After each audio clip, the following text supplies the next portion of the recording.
काही अशा प्रकारचे काही एक खोटी बातमी प्रसारित झाली होती की काही मोठ्या संख्येने मुली मिसिंग झालेली आहे पुणे शहरात. हे पूर्णपणे खोटे आहे. त्यामध्ये आता 1 मे ते 22 मे पर्यंत 22 मे 1 मे से आज कितना 25 मैं 24 का फिगर मैं 24 कट करा जरा.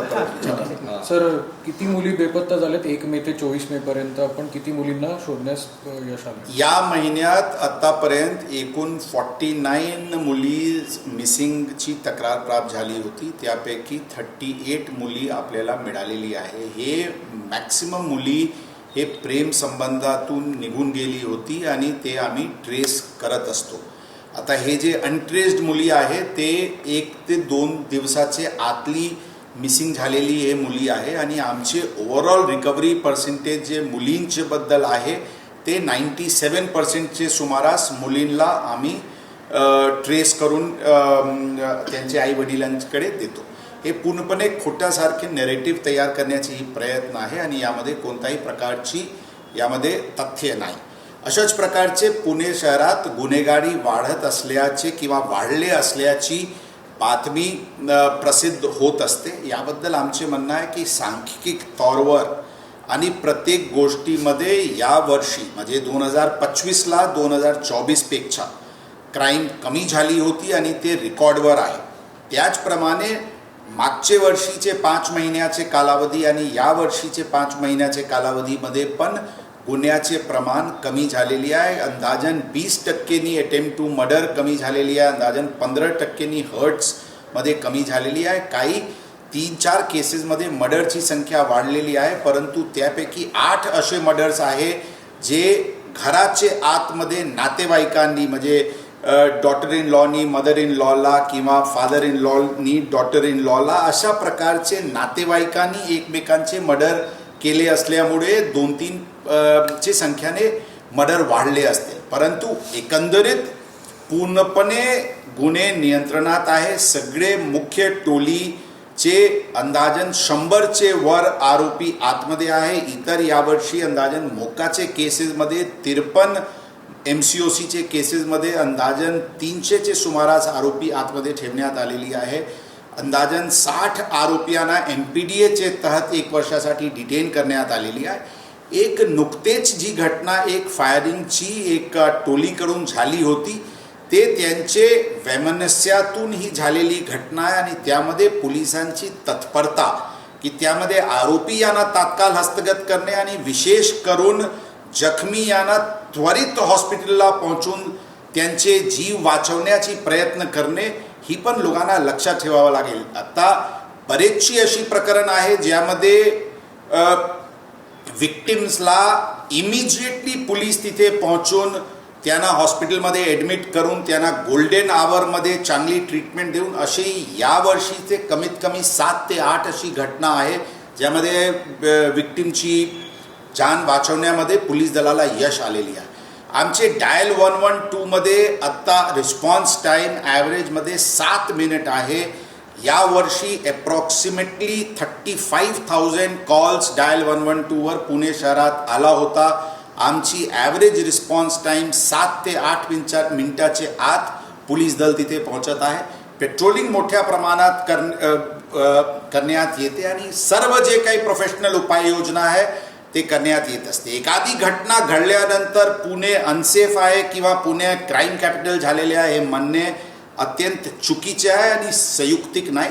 पुणेकरांचे सुरक्षासाठी पोलीस दल पुणे शहर पोलीस दल पूर्णपणे पूर्ण ताकदीने आणि मेहनतीने कारवाई करत आहे आणि नक्कीच ही जे काही मनात काही लोकांचे शंका असतील ते निराकरण पुढचे काळात पोलीस दल करते.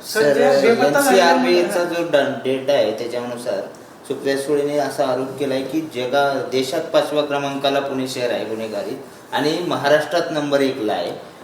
तुम्ही म्हणताय की गुन्हेगारीचं प्रमाण कोणाचे टिप्पणीवर मला उत्तर देणे हे संयुक्तिक नाही, परंतु डेटाचे आधारेवर आम्ही म्हणत आहे पुणे शहर ज्या एरियाची शहर आहे सांख्यिक तौरवर ऑब्व्हियसली ते ग्रामीण भागाचे तुलनेत मोठ्या शहरात नक्कीच क्राईमची सांख्यिक तौरवर संख्या असू शकते, परंतु पर कॅपिटा क्राईम जे असते, पर 1 लाख पॉप्युलेशनमध्ये जे क्राईमचे फिगर्स असते, पुणे अत्यंत खाली आहे आणि यामध्ये कोणताही वरचे दर्जावर आहे असे म्हणणे संयुक्तिक आणि योग्य नाही. ज्या मुली बेपत्ता झालेल्या होत्या त्यांचं नक्की कारण काय आढळून येते, म्हणजे जे काही त्यामध्ये 99% केसेसमध्ये त्यांचे काही प्रेम संबंधातून ते निघून गेल्याचे बाबी समोर येते. एका प्रकरणात नुकतेच घडला होता, ज्यामध्ये त्यांनी काहीतरी रील्स वगैरे बघून आपल्याला मोठा व्हायचे हे अशा काही त्यांची इच्छा होती आणि ते निघून गेले होते आणि 24 तासाच्या आत त्यांना सगळे CCTVs पडताळणी करून ते मुलीला पण शोध घेण्यात पोलीस दलाला यश मिळालं. सर, धनकवडीच्या घटनेनंतर शहरातले हॉटेल्स जे आहेत ते 10 वाजता पोलिसांकडून बंद केले जातात असा आरोप याबद्दल स्पष्ट आहे की आम्ही जे स्थापना परमनंट शॉप्स आहे त्यांना आम्ही बंद करत नाही. आम्ही बंद करतो हॉकर्सला हॉकिंग लायसन्स 10 वाजेपर्यंत महानगरपालिकाने दिलेले आहे. त्यांना 10 वाजता अशा प्रकारचे हॉकर्सला बंद करण्यात येते.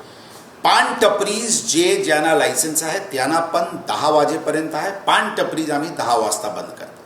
इतर जे स्थापना जे आतमध्ये चालू आहे त्याबद्दल पोलीस कोणालाही बंद करत नाही, परंतु जे स्थापना बाहेर खुर्ची टेबल लावून किंवा फुटपाथवर खुर्ची टेबल लावून खाना सर्व करत असतील त्यांना पण आम्ही 10 वाजता बंद करत आहे. हीच भूमिका ओव्हरऑल शहराला डिसिप्लिन आणण्याची दृष्टिकोनातून ही भूमिका आमची आहे. परंतु जे परमनंट एस्टॅब्लिशमेंट्स आहे त्यांना 24 आवर्स रूलचे हे आहे आणि त्या अनुषंगाने पोलीस कारवाई करत आहे. परंतु मी रिपीट करतो, हॉकर्स असतील, खाऊ गल्लीमध्ये अशा प्रकारचे स्टॉल्स असतील, पान टपरीज असतील किंवा रस्त्यावर फुटपाथवर खाना सर्व करणारे अशा प्रकारचे स्थापनाला 10 वाजता बंद करण्यात येते. किती जमावबंदीचा एक आदेश आपल्याकडून किती जारी दिवस जमावबंदीचा एक आदेश आपण जारी केलेला आहे. ती रुटीन जमावबंदीचे आदेश आपल्याकडून निघत असते. वेगवेगळे सण उत्सव वेगवेगळे कारणांनी जमावबंदीचे आदेश निघत असते. त्या अनुषंगाने ते रुटीन जमावबंदीचे आदेश निघाले. नागरिकांमध्ये भीती आहे. खरं तर काय झालं, तुम्ही जमावबंदी आदेश काढलात आणि तिकडे पेट्रोल डिझेल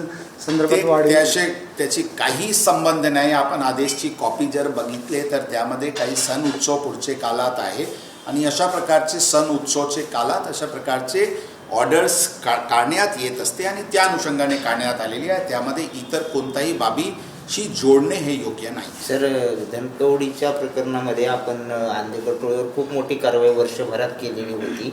त्यांचे सगळे अनधिकृत व्यवसाय वगैरे सगळे बंद केले होते. त्यानंतर हे टोळी युद्ध झाले. अजून प्रिव्हेंटेशन म्हणून आपण काही करतोय का? सर्व प्रकारचे उपाययोजना पोलीस दलांकडून करण्यात येत आहे आणि ही जे घटना आहे त्या अनुषंगाने आणखी काय उपाययोजना करणे गरजेचे आहे त्या अनुषंगाने पोलीस दल स्ट्रॅटेजी तयार करून त्या स्ट्रॅटेजीचे अंतर्गत कारवाई करत आहे. ठीक आहे.